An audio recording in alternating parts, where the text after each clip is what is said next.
E aí, tudo bem? Como é que você tá? Se você tá vendo esse vídeo ou ouvindo esse áudio, é porque de alguma forma a nossa mensagem chegou até você. Então eu quero te pedir pra você se inscrever no nosso canal e também deixar a sua curtida nesse vídeo, porque isso nos ajuda a impulsionar a mensagem de Cristo. Agora a mensagem será liberada, que Deus te abençoe e a gente se vê por aí.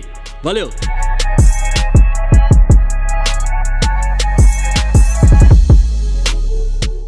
E pra gente começar, eu quero ler com vocês Provérbios.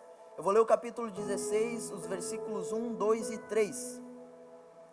Quem trouxe Bíblia ou sua web Bíblia, abras ou ligas, ou acompanhe um dos telões ao lado. Ao homem pertencem os planos do coração, mas do Senhor vem a resposta da língua. Todos os caminhos do homem lhe parecem puros, mas o Senhor avalia o espírito. Consagre ao Senhor tudo o que você faz, e os seus planos serão bem-sucedidos. Pai, muito obrigado, Deus, pela mensagem que o Senhor colocou no meu coração. Muito obrigado pela vida de cada um que está aqui, pelo coração disposto a aprender mais de Ti. Por aqueles que saíram das suas casas nessas noites e falaram: Deus, eu preciso aprender mais de Ti, eu preciso exercitar a minha fé através da palavra. Então me usa, Deus, conforme a Tua vontade, me usa conforme os Teus planos, para falar aos corações que vieram sedentos para ouvir a Tua palavra, Pai. Em nome de Jesus, vem sobre nós, Pai, com Teu poder, com a Tua graça, com a Tua glória. Amém. Então, nesse meu não planejamento, uma coisa que eu aprendi logo de cara, porque eu quebrei a cara facilmente, foi: eu não posso fazer um plano, por maior que seja, se Deus não couber nele. E o que é isso? Às vezes somos nós ancorados, apoiados em nossas capacidades, porque tem coisas que eu estudei, que eu sei, que eu busquei, e que eu tenho por mim mesmo a vontade de fazer. A Bíblia nos ensina que o sol nasce para o justo e para o injusto. O que é isso? Aqueles que buscam ao Senhor, e os que não o buscam, se tiverem força o suficiente para conquistar e planejar da maneira correta, eles vão conseguir, eles vão fazer. Então, para aqueles que não são cristãos, o favor de Deus também está sobre eles, a graça de Deus também está sobre eles. A diferença é que eles ainda não descobriram isso. E aí entra o que eu estava falando antes, que eu conto muito com a graça de Deus, e é isso que nós precisamos entender. É que a graça de Deus sobre a nossa vida é como se fosse uma carta coringa. Tem coisas que as pessoas vão conseguir fazer pela força do seu próprio braço, mas tem coisas que somente Deus vai fazer por mim, e eu preciso contar com esse favor. Eu não vou me apoiar nisso e não me esforçar o suficiente para alcançar, mas eu preciso entender que há sobre mim uma força superior agindo e dizendo: filho meu, estou contigo, ser forte, corajoso, vai, avance, não pare. Você pode, não por você, mas pela graça, pelo Espírito Santo que habita em nós, nós podemos.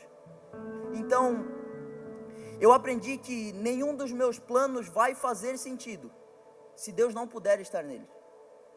Não tem como dar certo aquilo que o Senhor não falou. Ele sustenta até o fim aquilo que Ele nos prometeu. Mas se Ele não te prometeu, se Ele não falou, se Ele não te deu uma palavra, não faça. Por mais que pareça tentador, que pareça incrível, negócios que, cara, vai mudar a tua vida, pode mudar a tua vida para pior, se Deus não estiver nele. E às vezes nós somos gananciosos ao ponto de não parar e fazer aquilo que a palavra nos instrui. Consagre os seus planos ao Senhor, e eles serão bem-sucedidos. E às vezes a gente está se perguntando tanto: por que não está dando certo, por que não está fluindo, por que parece que agora não. E a resposta de Deus para nós é: você consagrou os seus planos a mim? Eu posso estar onde você está? Eu sempre falo isso para os nossos adolescentes. É um exercício que eu trago para eles quase que semanalmente e peço para que eles executem. Comece a fazer isso na sua vida, a falar aquilo que Cristo falaria, a ir em locais onde Cristo pode estar com você, a pensar da forma como Cristo pensaria a seu respeito e a respeito das pessoas ao seu redor. Só que a gente vive tão ocupado e tão cheio de capacidades, tão cheio de vontades, tão cheios de nós mesmos, que esquecemos da vontade de Deus e do plano superior de Deus para nós. E eu falo cheios porque Filipenses vai nos dizer que Cristo, quando veio à terra, esvaziou-se de si mesmo. E esse deve ser o nosso papel em muitos dos nossos planos. Porque às vezes, se eu sei, eu acho que eu vou conseguir fazer pelas minhas próprias capacidades. Vocês acham que Jesus não sabia? Vocês acham que Jesus, quando desceu do céu, não conhecia todo o seu plano, tudo aquilo que faria, todo o poder que tinha, mas ele esvaziou-se de si mesmo e veio em carne, veio como homem, disposto a servir, a se entregar e falar: Deus, que seja feita a tua vontade e não a minha. Só que a gente, dentro de nossas capacidades, acreditamos que a minha vontade é melhor que a vontade do Senhor para mim. E aí, a gente faz o que Salomão cita tanto: corremos atrás do vento. Perdemos, perdemos de fato o nosso tempo correndo atrás de coisas que não são relevantes, que são bonitas, mas são bonitas para os outros, que são legais, mas que fazem sentido para a vida do outro e não para a minha. Então tome muito cuidado ao planejar. Antes de planejar, ore ao Senhor. Sabe, brotou uma ideia no seu coração, entregue aquele plano ao Senhor. Seja instruído pela palavra de Deus.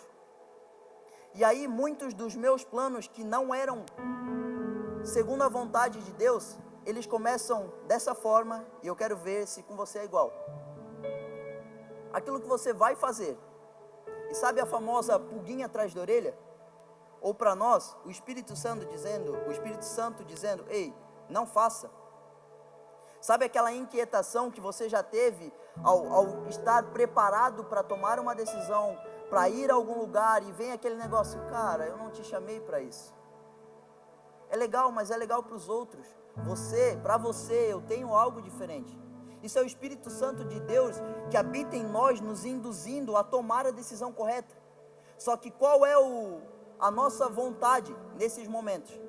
Nós deixamos isso de lado, nós começamos a mentir para nós mesmos. Eu menti muito para mim na minha vida.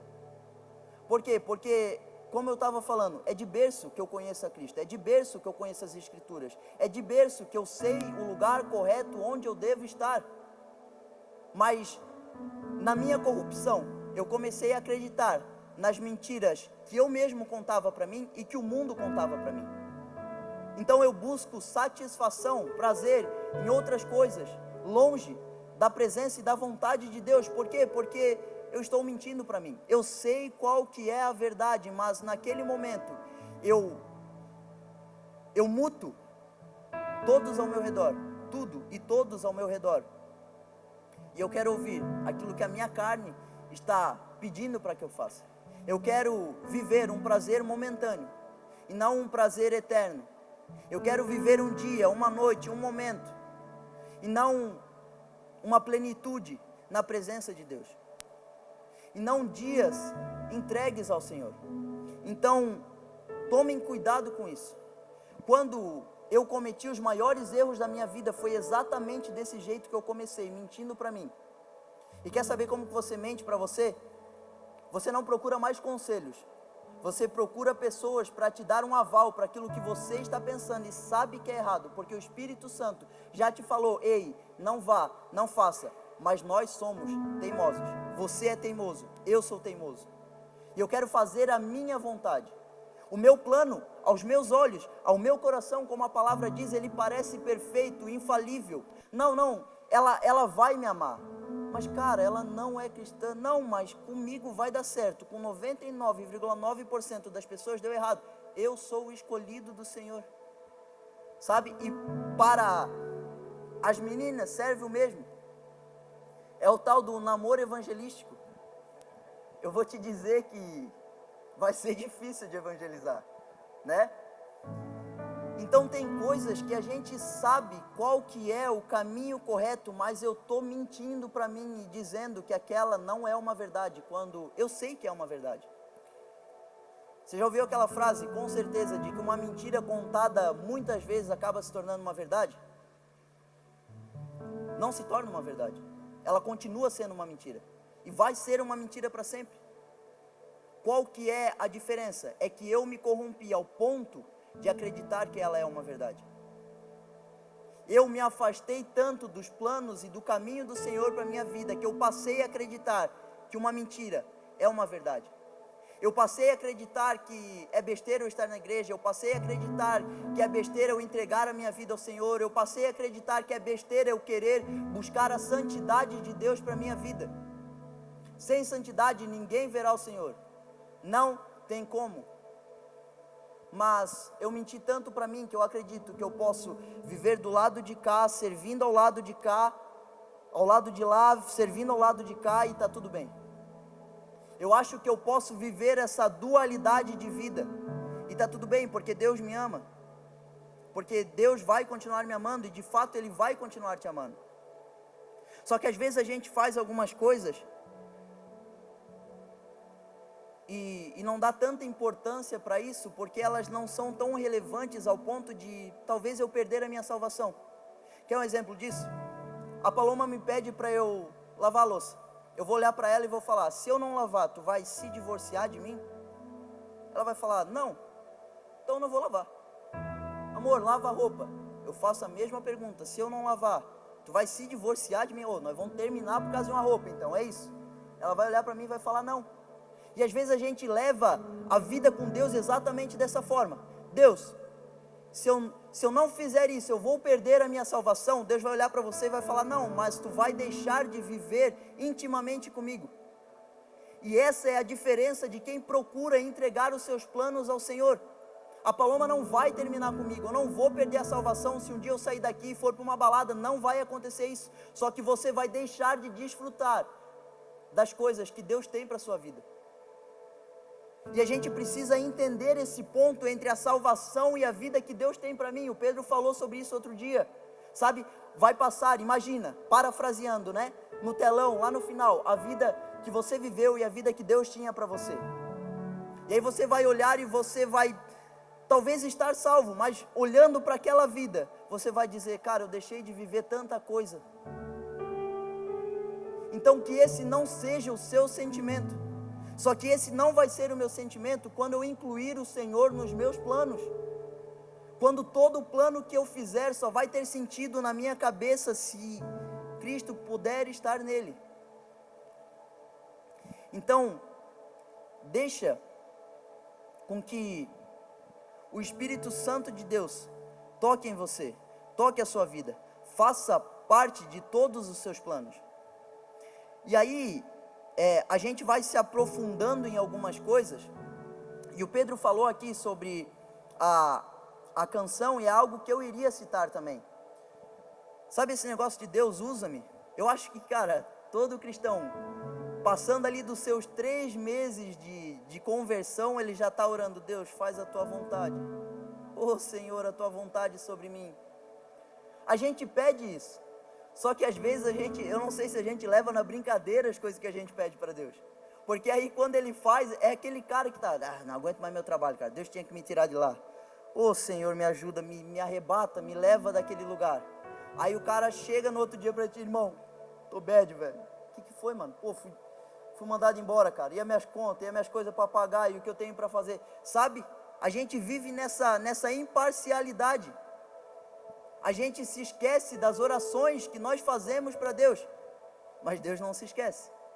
Então, tenha coragem para seguir adiante, se você fizer essa oração.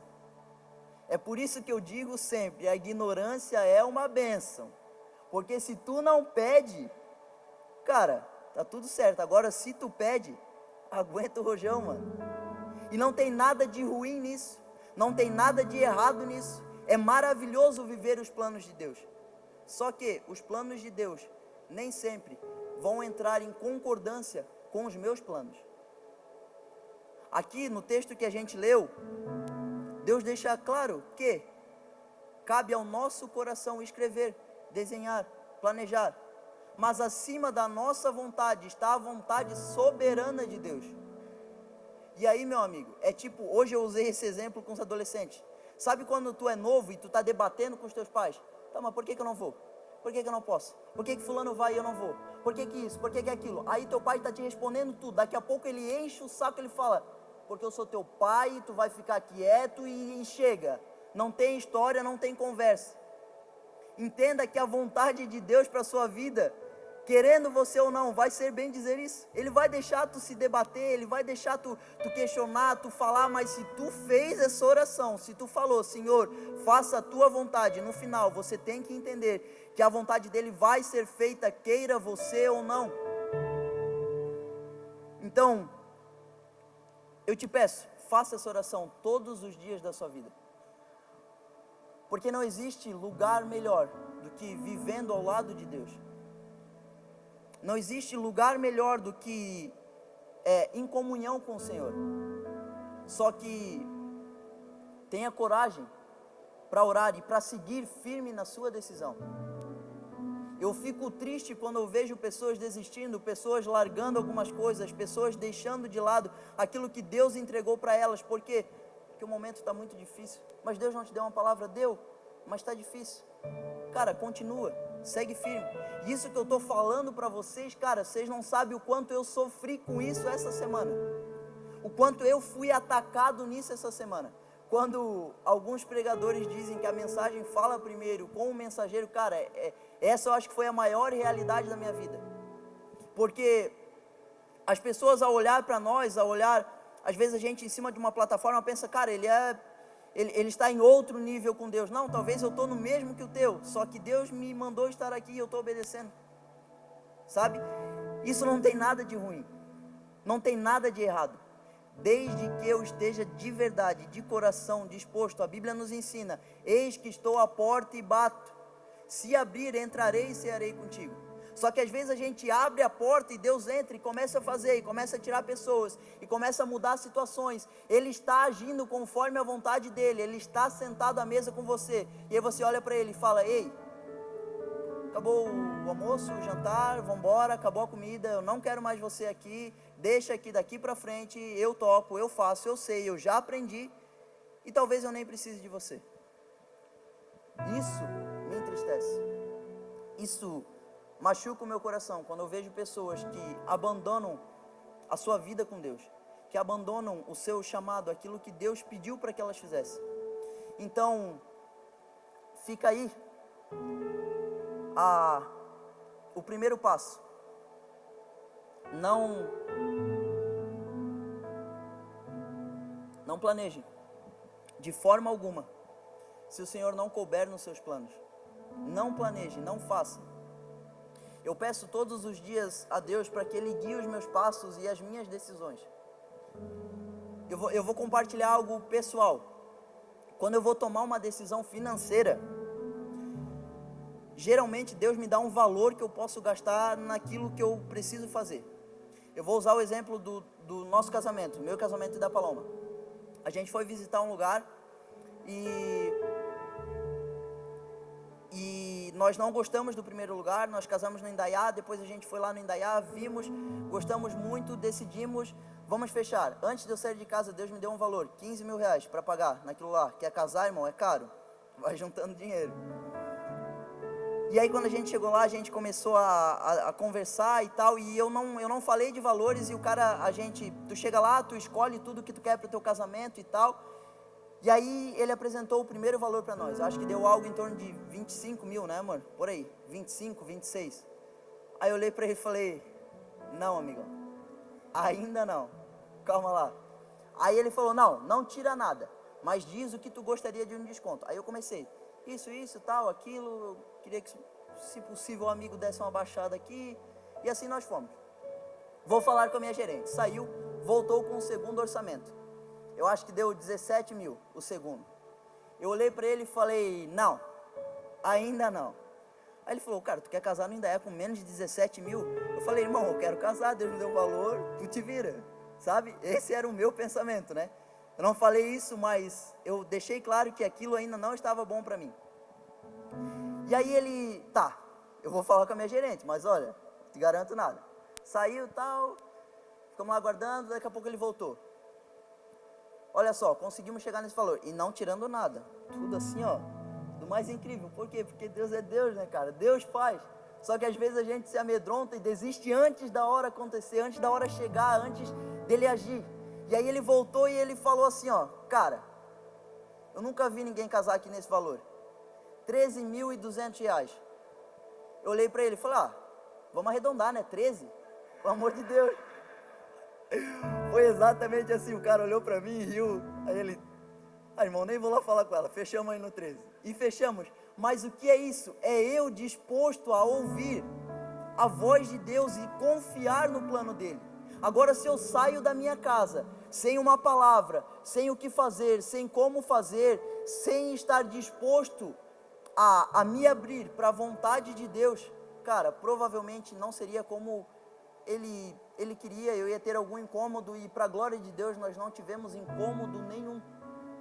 Eu posso dizer que aos meus olhos, aos olhos da Paloma, cara, nosso casamento foi perfeito. Mas por quê? Porque eu tomei essa decisão de entregar os meus planos ao Senhor.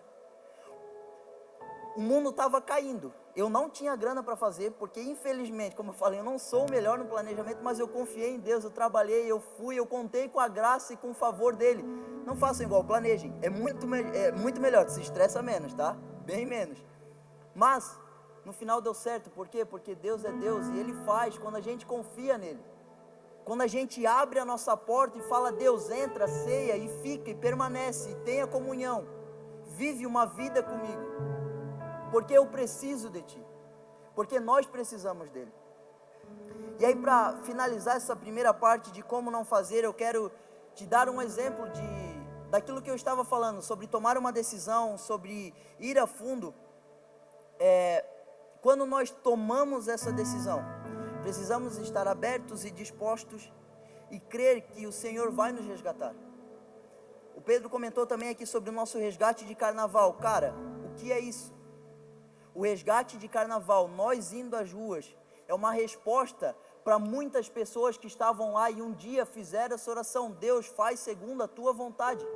Por quê? Porque a maioria das pessoas, cara, uma grande maioria esmagadora de pessoas que a gente conversava lá, eram pessoas que estavam desviadas, pessoas que já tiveram intimidade com Deus e em algum momento decidiram por A mais B que os seus planos eram melhores e saíram e decidiram ter outra vida, e nós fomos ao encontro dele. O que é isso? É a vontade soberana de Deus, é Deus dizendo, ei, eu me lembro da sua oração e eu vou até onde você está para te resgatar, porque Ele deseja ter intimidade com nós. Ele é aquele pai de braços abertos, que não vai te julgar, que não vai te acusar, que não vai perguntar o que você fez, mas Ele vai dizer, ei, que saudade que eu estava de você. Então, faça essa oração, por favor. Mas quando você fizer essa oração, creia e passe a confiar na boa, agradável e perfeita vontade de Deus. E agora eu quero falar um pouquinho sobre o planejamento em si e sobre o que fazer após o planejamento. Porque às vezes a gente planeja, mas é como eu falei, a vontade de Deus, ela distingue da nossa.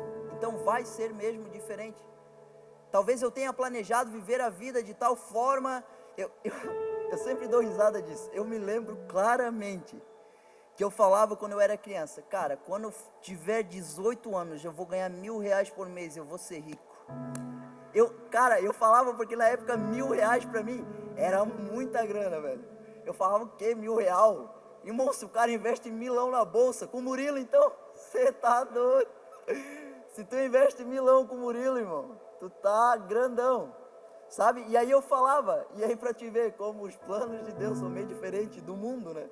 Porque R$1.000 hoje em dia, meu amigo, o que tu faz com R$1.000? Mas esse era o meu planejamento naquela época. Eu me lembro claramente que eu falava isso para os meus amigos. E aí, o que tu quer ser? Eu não sei, cara, mas quando eu tiver uns 18, eu vou ganhar uns R$1.000, eu vou ser rico. Boy, tu é doido, boy. Aqui é rico, velho. Então eu preciso aprender a planejar. Eu preciso colocar no papel. Mas eu preciso crer, acima de tudo, no planejamento divino. E eu quero ler com vocês um texto que está lá em Neemias, capítulo 2, e aí eu vou ler do versículo 1 até o versículo 8. Olha só, no mês de Nissan, do 20º ano do rei Artaxerxes, na hora de servir-lhe o vinho, levei-o ao rei. Nunca antes eu tinha estado triste na presença dele. Por isso o rei me perguntou: por que o seu rosto parece tão triste se você não está doente? Essa tristeza só pode ser do coração. Com muito medo, eu disse ao rei: que o rei viva para sempre. Como não estaria triste o meu rosto se a cidade em que estão sepultados os meus pais está em ruínas e as suas portas foram destruídas pelo fogo? O rei me disse: o que você gostaria de pedir? E aí entra aqui a primeira parte do nosso planejamento. Eu tenho certeza que na resposta, eu tenho certeza não, né? Eu vou parafrasear, digamos. Eu creio que a resposta de Neemias para o rei estava na ponta da língua. Ele tinha noção do que ele precisava e do que ele queria fazer. Poderia ser imediato ele olhar para o rei e falar: cara, me libera, deixa eu ir lá reformar a cidade dos meus pais e erguer aqueles muros, as portas, eu tenho um plano, eu quero fazer. Mas olha só, a sabedoria antes da resposta. Nesse versículo, o rei me disse: o que você gostaria de pedir? Então orei ao Deus dos céus. E por que a gente falha tanto no nosso planejamento? Por que às vezes a gente escreve e não dá certo? Porque é uma escrita de qualquer maneira, de qualquer forma, a qualquer momento, sem antes orar ao Deus dos céus. Nós precisamos, antes de sentar e planejar, orar ao Deus dos céus e falar: Pai, qual é a tua vontade? O que tu quer que eu faça? Eu imagino o que o Senhor quer que eu faça. Eu tenho uma breve noção, mas os meus planos são tão inferiores comparados aos teus. Por favor, me ajude. Isso é um ensinamento muito grande para mim, é o que eu tenho procurado viver. Sabe aquele homem que em determinado momento olhou para Jesus e falou: Cristo, eu tenho fé, mas por favor ajuda-me na minha fé. É isso. Quando eu oro, quando eu falo com Deus, eu falo: Deus, eu tenho planos, mas por favor me ajuda a planejar da maneira correta, porque o meu coração é enganoso, as minhas vontades vão me enganar, mas eu sei que se o Senhor falar, que se a tua palavra vier a mim, eu não vou errar. E essa tem que ser a certeza dentro dos nossos corações, o desejo antes de planejar. Eu preciso parar e buscar uma resposta divina para os meus planos, para os meus dias e para a minha vida. Então orei ao Deus dos céus e respondi ao rei: se for do agrado do rei e se o seu servo puder contar com a benevolência do rei, que ele me deixe ir à cidade de Judá, onde meus pais estão enterrados, para que eu possa reconstruí-la. Então o rei, com a rainha sentada ao seu lado, perguntou-me: quanto tempo levará a viagem e quando você voltará?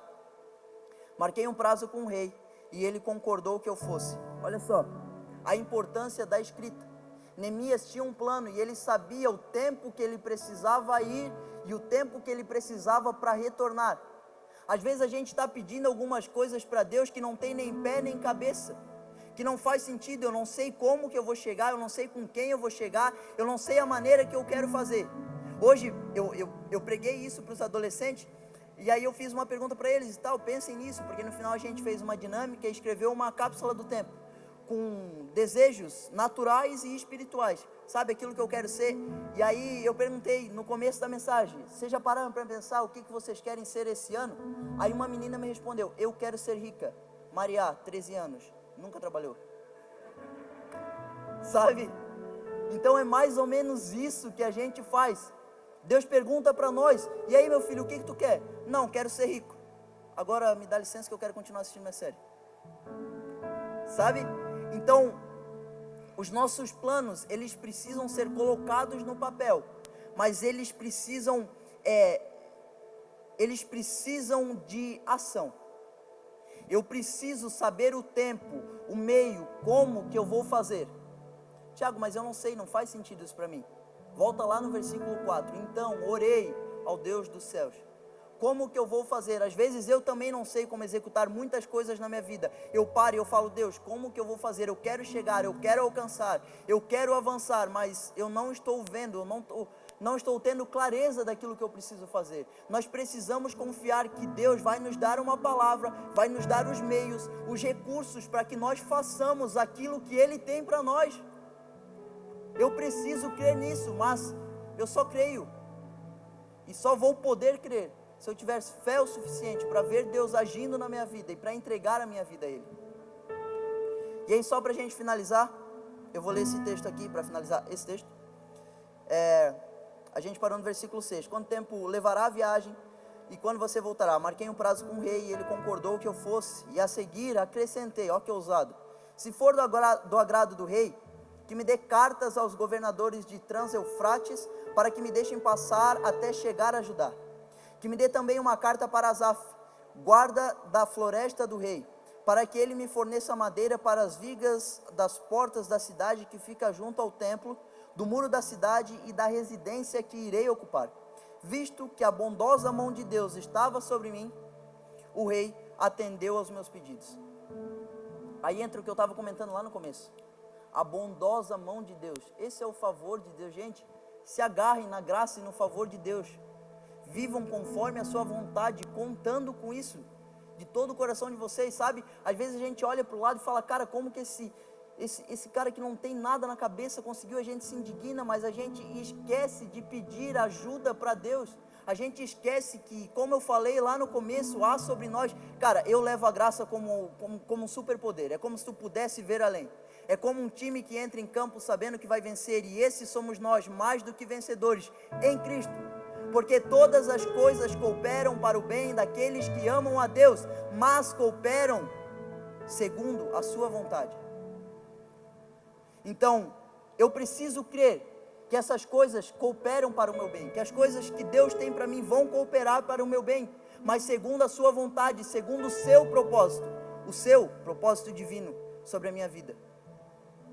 Então não se frustre quando as coisas não forem como você gostaria, porque ainda estão cooperando para o seu bem, mas segundo a vontade de Deus e não a sua. Amém? Posso ouvir um amém, igreja? E aí, falamos um pouco sobre esse planejamento, mas eu acho que boa parte dos planos na vida, em algum momento, vão ter algum obstáculo. Vai ter alguma dificuldade. Eu quero ler com vocês, agora vai ser um pouco mais extenso, só. Marcos capítulo 5. Eu vou ler do versículo 22 até o 43. Para que vocês entendam que muitas vezes eu tenho um planejamento. Eu sei onde eu quero chegar, com quem eu preciso falar, a hora que eu vou falar, como eu vou fazer quando chegar lá, mas nem sempre o meu plano vai ser da forma como eu escrevi e coloquei no papel.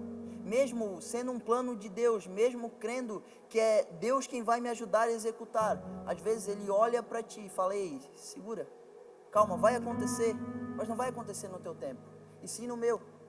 Então olha só, então chegou ali um dos dirigentes da sinagoga, chamado Jairo.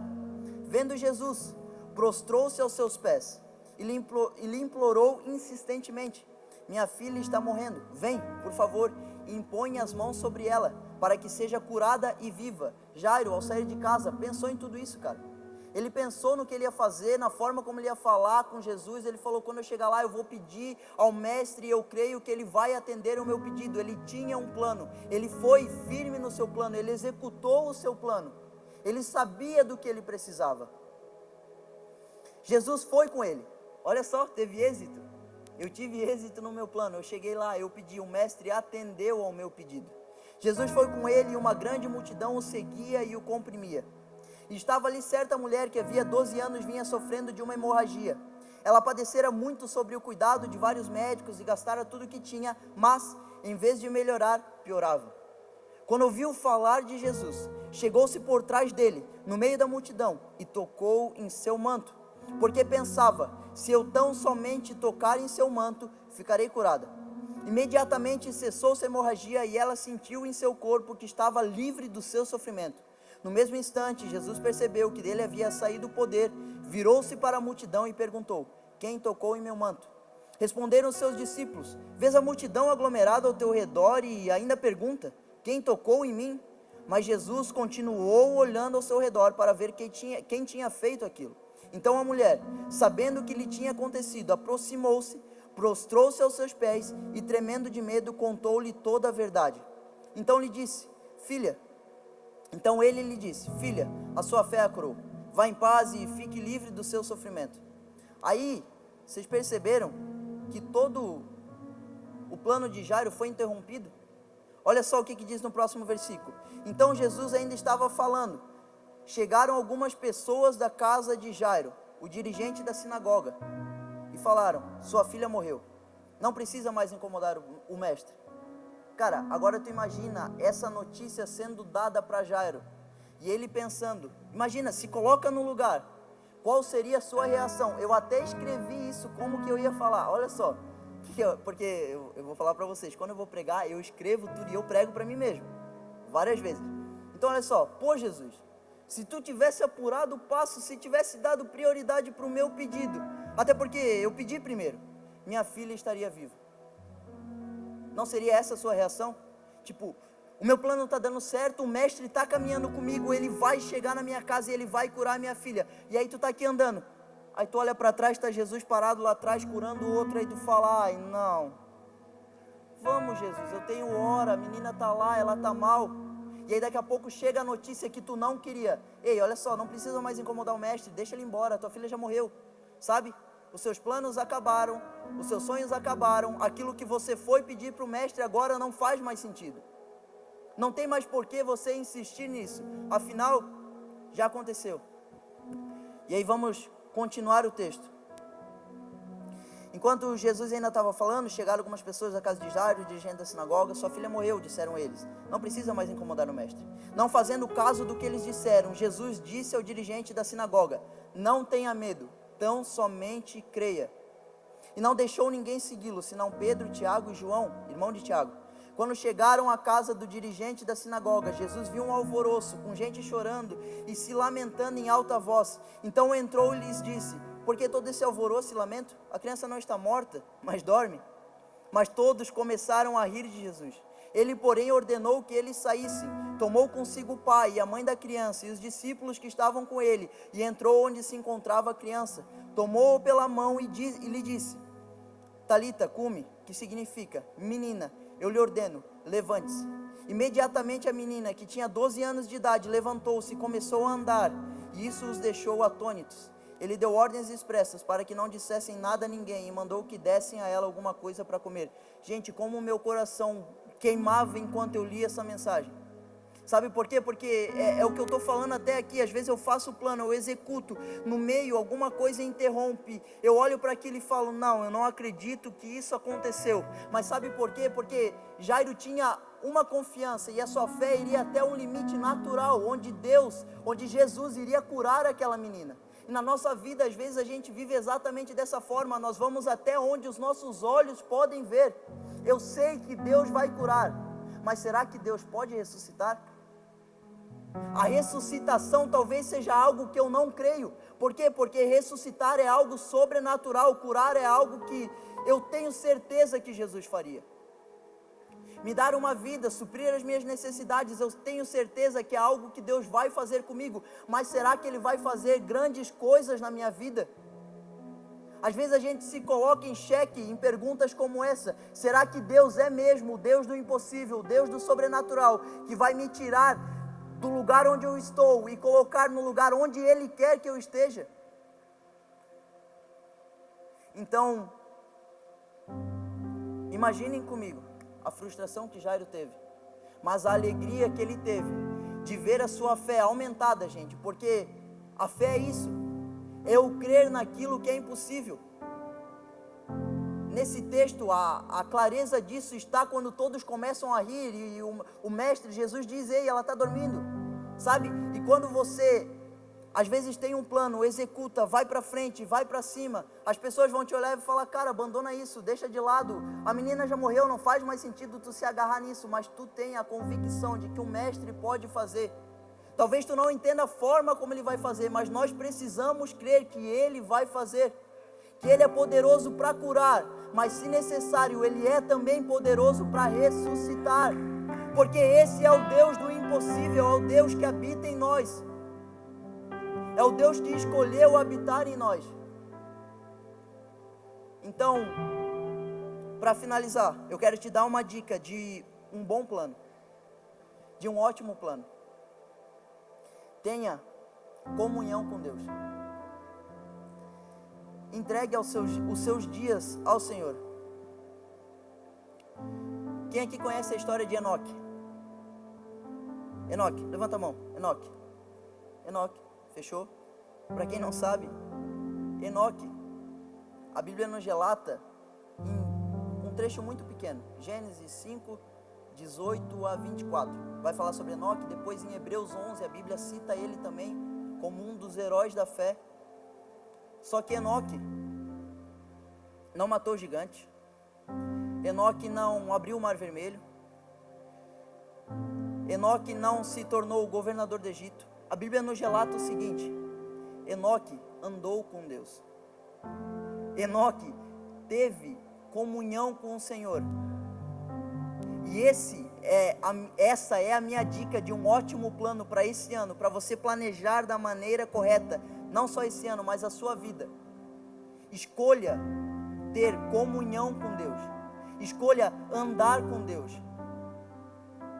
A Bíblia vai nos dizer que Enoque não passou pela morte porque Deus se agradou tanto dele, que escolheu recolhê-lo. Cara, olha que maravilhoso isso. Ele não fez grandes coisas aos nossos olhos.